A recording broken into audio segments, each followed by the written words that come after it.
Bienvenidos al sexto capítulo de este curso de pequeños satélites. Hoy vamos a destripar, literalmente, cómo se construyen los satélites pequeños de nueva generación. Durante los próximos minutos vamos a ver en detalle los materiales y estructuras primarias que forman el esqueleto de estas naves, los mecanismos que les permiten moverse y desplegarse, la auténtica revolución que está suponiendo la impresión 3D con polímeros en órbita, y finalmente, cómo demonios protegemos toda esta electrónica de la radiación espacial. Vamos al lío. Empecemos por la base de todo: la selección de materiales y las estructuras. Cuando diseñas un SmallSat o un satélite pequeño, no puedes coger el primer trozo de metal que pilles. Tienes que cumplir unos requisitos físicos brutales. Hablamos de controlar la densidad, la expansión térmica y la resistencia a la radiación. Y por supuesto, las propiedades mecánicas: el módulo de elasticidad, la resistencia pura y dura y la tenacidad. Normalmente, la estructura de un satélite mezcla materiales metálicos y no metálicos, y cada uno tiene sus luces y sus sombras.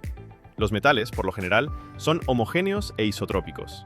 Esto, para los que no estáis familiarizados con el término, significa que sus propiedades son consistentes en todo el material, da igual en qué dirección lo midas. Por otro lado, los no metales, como los materiales compuestos o composites, son inherentemente inhomogéneos y anisotrópicos. Y esto, que suena a desventaja, en realidad es una pasada, porque te permite adaptar las propiedades del material a las rutas de carga específicas. Es decir, puedes hacer que la pieza sea súper resistente solo en la dirección en la que va a sufrir el impacto o la tensión. Últimamente, la fabricación aditiva, lo que todos llamamos impresión 3D, basada en fotopolímeros de resina, ha avanzado tanto que ya es capaz de crear piezas casi isotrópicas para ciertas aplicaciones. Pero en general, lo que manda a la hora de elegir el material es el entorno en el que va a operar la nave, asegurando siempre que haya un margen adecuado para las cargas del lanzamiento y las operaciones. Y ojo, que no se nos olvide el equilibrio térmico y la gestión del estrés térmico.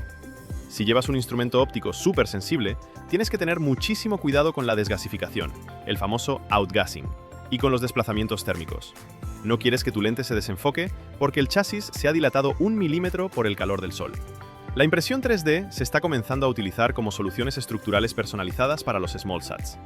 Materiales que antes eran impensables para imprimir, ahora son accesibles en sistemas de alta gama.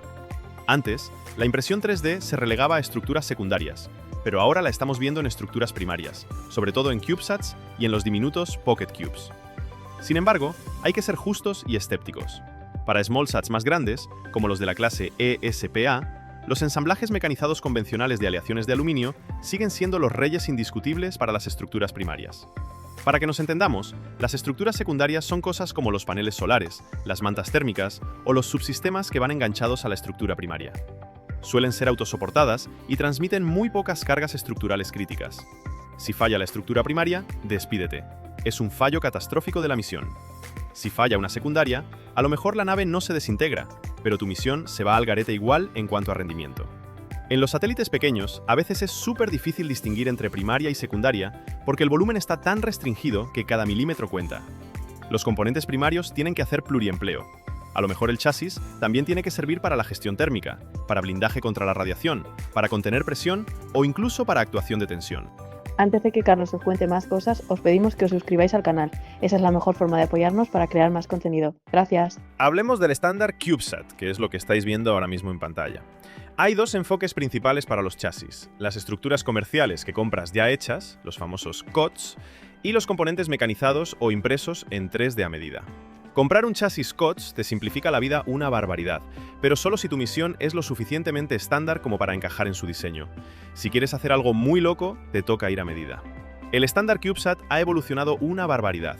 Tenemos el 1U, que es un cubo de 10 por 10 por 10 centímetros, el 1,5U, el 2U, el 3U, el 6U y el 12U. Y fijaos en esto que os pongo en pantalla porque es buenísimo. Para los tamaños 3U, 6U y 12U, existe una opción de volumen extra que la industria llama, de forma totalmente oficial, el volumen lata de atún. Literalmente. Los ingenieros aeroespaciales son unos genios para la física orbital, pero para poner nombres, en fin, parece que se iban a llevar la merienda al espacio. Este volumen extra cilíndrico permite extensiones estructurales. Por ejemplo, la empresa SteamJet Space ha desarrollado el Steam Thruster, un propulsor electrotérmico del tamaño de una lata de atún diseñado específicamente para CubeSats. La misión Elfin usó este espacio para desplegar su antena, y la misión Shields metió ahí un radiador. Es un espacio vital. La mayoría de estas estructuras comerciales están mecanizadas en aleación de aluminio 6061 o 7075. En los últimos 10 años, hemos visto cómo la comunidad pasaba del humilde 1U a bestias de 6U y 12U, simplemente porque queremos meter más capacidad en plataformas más pequeñas. Y la tendencia no para. Ya hay empresas ofreciendo configuraciones de 8 unidades y 16 unidades, aunque no estén formalmente reconocidas por el estándar, con dispensadores personalizados para alojarlas. Pero no todos son cubos. Mirad esta maravilla que está desarrollando The Aerospace Corporation con el apoyo de la NASA. Se llama DiskSat. Es, literalmente, un disco circular de 1 metro de diámetro y solo 2,5 centímetros de grosor. Una pizza espacial. Está construido como un sándwich de compuesto de grafito epoxi, y su masa estructural es de menos de 3 kilos por metro cuadrado. Tiene un volumen de unos 20 litros, como si fuera un 20U. La gracia de esto es que, aunque no llenes todo el volumen, esa enorme superficie te da muchísima área para generar energía con paneles solares, para colocar antenas, para disipar calor, y además simplifica la fabricación. Su primer lanzamiento de demostración fue un éxito. El dispensador funcionó y las comunicaciones fueron perfectas. A mí personalmente me parece una genialidad salir del paradigma del cubo. Y hablando de dispensadores, el cajón que guarda el CubeSat en el cohete y lo escupe en órbita es crítico. Como los CubeSats son estándar, los dispensadores también. Hay 2 sistemas principales, de rieles o de pestañas. El documento de especificaciones de diseño de CubeSat de Cal Poly define los sistemas de rieles. Pero luego tenemos el sistema de pestañas del Canisterized Satellite Dispensers, el CSD, creado por Planetary Systems Corporation, que ahora es de Rocket Lab. Este sistema usa unas pestañas que mantienen el CubeSat presionado contra la pared del dispensador y se liberan al desplegar. ¿Por qué importa esto? Por la vibración. Un CubeSat en un dispensador de rieles tiene un pequeño hueco entre sus rieles y los del dispensador. Durante el lanzamiento, eso empieza a traquetear. Es el famoso chatter vibracional. Imaginad meter un ladrillo en una lavadora centrifugando, pues ese golpeteo aumenta la carga mecánica que sufre el satélite. El sistema de pestañas mitiga esto al llevar el satélite precargado contra la pared. Y tened en cuenta que la iniciativa CSLI de la NASA exige que estos bichos soporten un entorno de vibración GeVS de unos 10 GRMS durante 2 minutos. Si tu estructura no es sólida, llegará a órbita convertida en confeti. Para construir estas estructuras usamos varios métodos. La construcción monocasco, heredada de la aviación, usa pieles que soportan carga. Es genial para maximizar el volumen interno y dar masa térmica. Luego están los diseños de marco modular, ideales para misiones de desarrollo rápido, aunque al ser tan ligeros, no ofrecen casi protección contra la radiación. Y por supuesto, los diseños fabricados aditivamente, que permiten optimización topológica. Esto significa que un ordenador calcula exactamente dónde hace falta material y dónde no, creando estructuras que parecen huesos alienígenas y que serían imposibles de fabricar con una fresadora tradicional. Pasemos ahora a la segunda parte fundamental. Los mecanismos. Porque un satélite que no hace nada es solo un trozo de metal muy caro orbitando la Tierra. Los mecanismos son dispositivos que se mueven, se deslizan, ruedan, rotan, se separan o se despliegan. Y a medida que miniaturizamos la electrónica, dependemos cada vez más de ellos. Tenemos mecanismos para todo. Para el despliegue inicial, soltando paneles solares o antenas. Para el mantenimiento de la misión, como rastreadores solares, ruedas de reacción para apuntar el satélite o propulsores. Y para el final de la vida útil, con métodos para desorbitar. Todo esto se mueve gracias a los actuadores. Los actuadores pueden ser pasivos, que no consumen energía eléctrica y funcionan con resortes precargados, o activos, que están motorizados. Y la variedad es alucinante. Tenemos actuadores eléctricos y electromagnéticos, como motores de corriente continua, cerámicas piezoeléctricas o sistemas microelectromecánicos, los famosos MEMS. Pero también tenemos actuadores térmicos. Fijaos en esto. Aleaciones con memoria de forma, o SMA. Materiales que, al calentarlos, recuerdan su forma original y se mueven con una fuerza tremenda.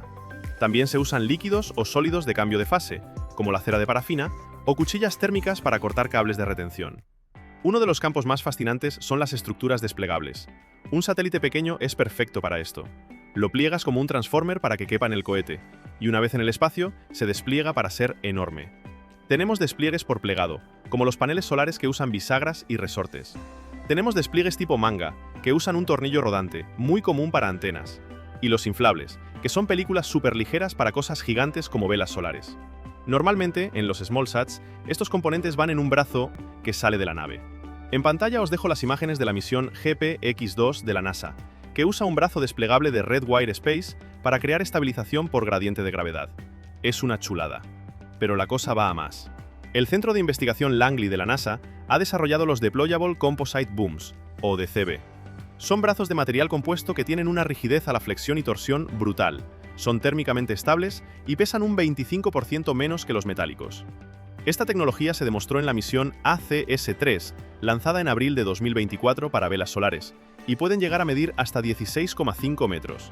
¡En un satélite enano! Y aquí viene algo que me encanta, el origami. Sí, el arte de doblar papel. Los ingenieros están usando patrones de origami para diseñar estructuras espaciales. La ventaja es que puedes colapsar la estructura por el mismo camino por el que se despliega, y el prototipado es baratísimo, porque literalmente puedes empezar probando con papel en tu escritorio antes de pasar a materiales caros. Pasamos de hacer pajaritas de papel en clase a diseñar paneles solares y escudos térmicos que se despliegan en órbita. El que os decía que la papiroflexia no servía para nada, que mire esto. Pero si hablamos de mecanismos complejos, tenemos que hablar de brazos robóticos. El servicio en el espacio es el próximo gran salto. Reparar satélites muertos, ensamblar cosas en órbita, capturar basura espacial. Hasta ahora, esto lo hacían brazos gigantes y carísimos como el Canadarm, manejados por humanos. Pero con la arquitectura Artemis de la NASA, necesitamos sistemas robóticos más ágiles. Y meter un brazo robótico en un SmallSat es una solución súper rentable. Por ejemplo, el equipo NSTAR de la Academia Naval ha desarrollado un sistema de brazo robótico autónomo en un CubeSat 3U llamado REX, que se lanzó en noviembre de 2022 para probarse en la Estación Espacial Internacional. Es investigación pura y dura, pero es el futuro. Siguiendo con los mecanismos, hay que hablar de la cruda realidad, la fiabilidad. Añadir un mecanismo a una misión aumenta el riesgo, punto. De hecho, los mecanismos han contribuido a más del 10% de los fallos reportados en satélites pequeños. Es un dolor de muelas para los ingenieros. Tienes que probarlos hasta la saciedad, hacer pruebas de test as you fly, prueba como vuelas. Tienes que entender la vida útil del mecanismo, porque en el espacio hay vacío, plasma y temperaturas extremas. Si usas un lubricante normal, en el vacío se evapora. Si juntas dos metales distintos, en el vacío pueden sufrir soldadura en frío y quedarse pegados para siempre. Hay que dejar márgenes de par motor para los componentes giratorios y usar recubrimientos especiales. No es ninguna broma. Y ahora entramos en uno de mis temas favoritos y donde más está innovando la industria: la fabricación aditiva con polímeros. La impresión 3D para plásticos en el espacio. Durante años, la impresión 3D se usó solo para piezas secundarias, pero ahora estamos viendo chasis enteros. La ventaja es obvia: libertad total de diseño y piezas monolíticas con geometrías complejas. Pero ojo, que una impresora 3D sea de alto nivel de madurez tecnológica, TRL, no significa que la pieza lo sea. El TRL de una pieza impresa depende del material, de la configuración, del proceso, del postprocesado y de las pruebas. Si vuelas una pieza de nylon impresa por deposición de filamento fundido, FFF, y funciona, esa pieza tiene un TRL7. Pero si luego imprimes la misma pieza en PIC, el TRL vuelve a bajar hasta que lo demuestres. Hay que documentar cada parámetro, porque la misma máquina con el mismo material te da propiedades distintas si cambias la temperatura de extrusión. Vamos a repasar los materiales, porque esto es una masterclass y quiero que salgáis de aquí siendo unos expertos. Primero, el PLA, ácido poliláctico. Es el rey de vuestras impresoras de casa. No tiene contracción, es facilísimo de imprimir y no suelta gases tóxicos.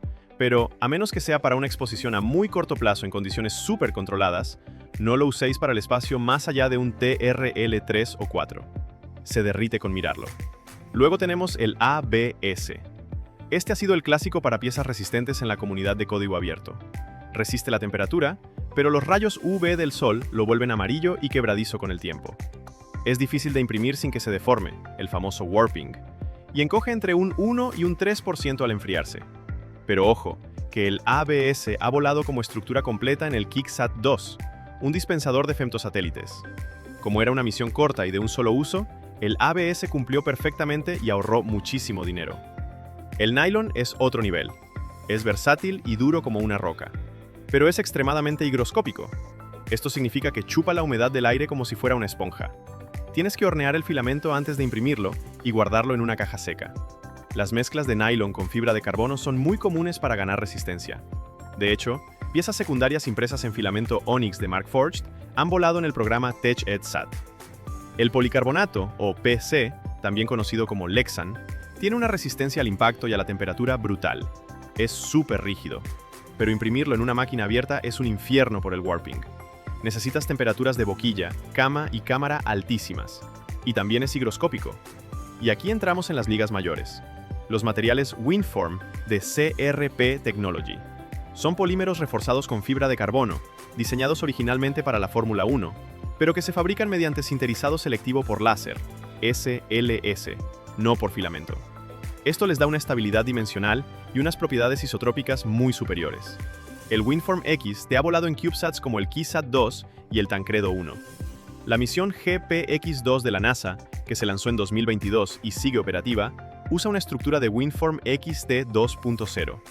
Incluso la nave Crew Dragon lleva piezas impresas en WinForm SP. Es tecnología punta. Luego tenemos la polieterimida, PEI, conocida comercialmente como Ultem. Es una resina termoplástica durísima, estable térmica y químicamente, e inherentemente resistente a las llamas. Se puede mecanizar después de impresa. Y lo más importante para el espacio, tiene una desgasificación extremadamente baja. Si llevas ópticas sensibles, quieres Ultem.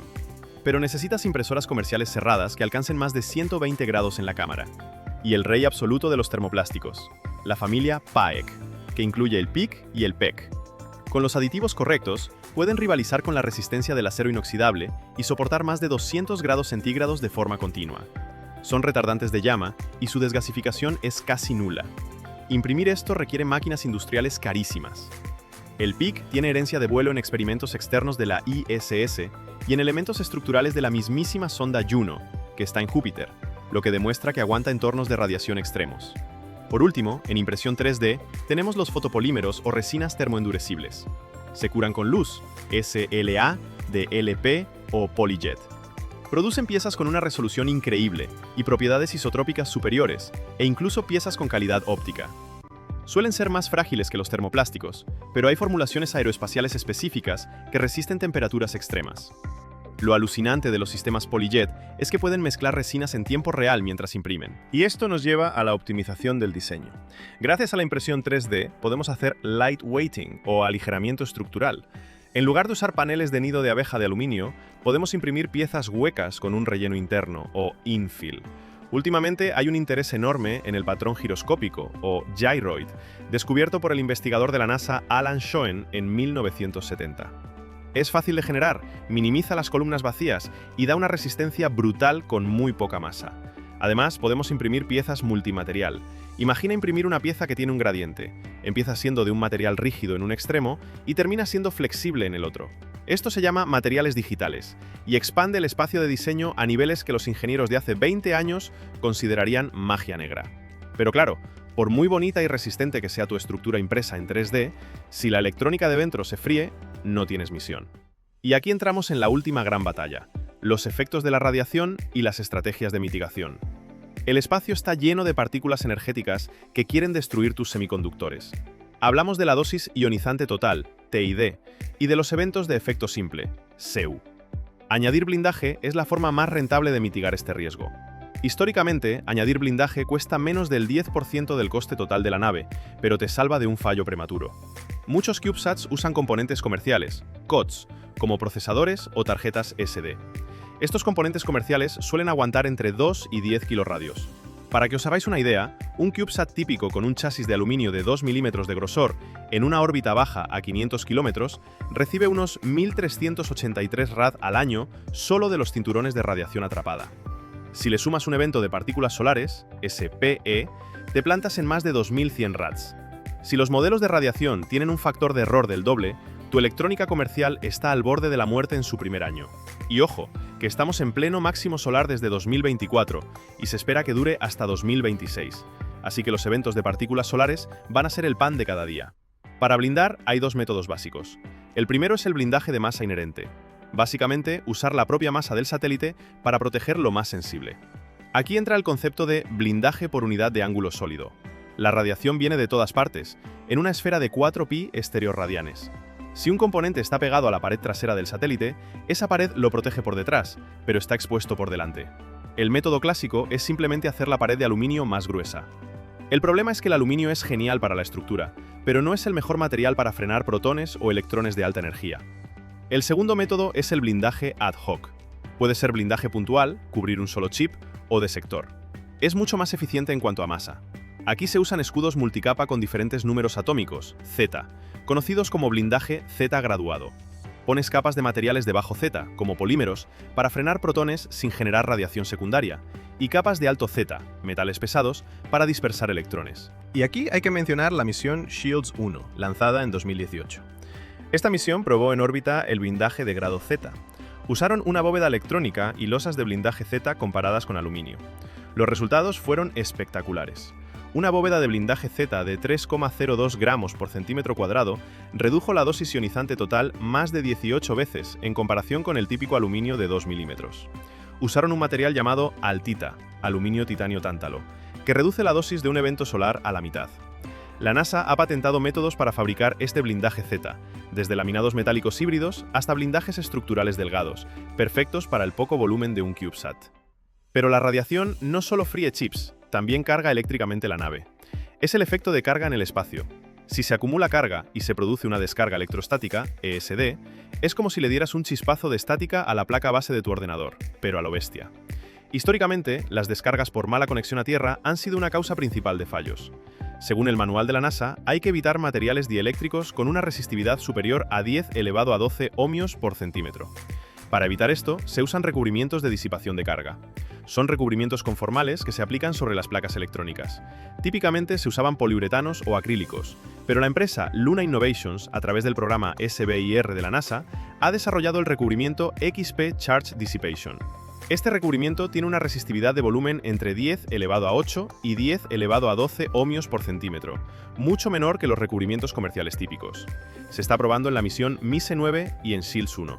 Lo genial es que reduce la resistencia eléctrica, evitando que se acumule carga en la superficie de la placa, y además es transparente, por lo que los ingenieros pueden seguir inspeccionando visualmente las soldaduras de los componentes. Para entornos extremos como Júpiter o las órbitas geoestacionarias, combinar un buen blindaje Z con el recubrimiento Luna XP es el combo definitivo para asegurar que tu satélite sobreviva. En conclusión, chavales, hemos pasado de mecanizar simples cubos de aluminio a diseñar estructuras de compuestos isotrópicos, imprimir chasis enteros en 3D10 con plásticos que resisten el fuego y el vacío, plegar paneles solares usando técnicas de origami milenarias y aplicar blindajes multicapa a nivel atómico para sobrevivir a las tormentas solares. La miniaturización no solo ha hecho que el espacio sea más accesible, sino que ha forzado a la ingeniería a ser más creativa, más eficiente y muchísimo más audaz. Espero que esta inmersión profunda en las tripas de los SmallSats os haya fascinado tanto como a mí. Si habéis llegado hasta aquí, sois los verdaderos héroes de la divulgación técnica. Suscribíos si no lo estáis para no perderos el próximo análisis y, como siempre, seguid mirando hacia arriba. Nos vemos en el próximo vídeo de El próximo framework en el espacio.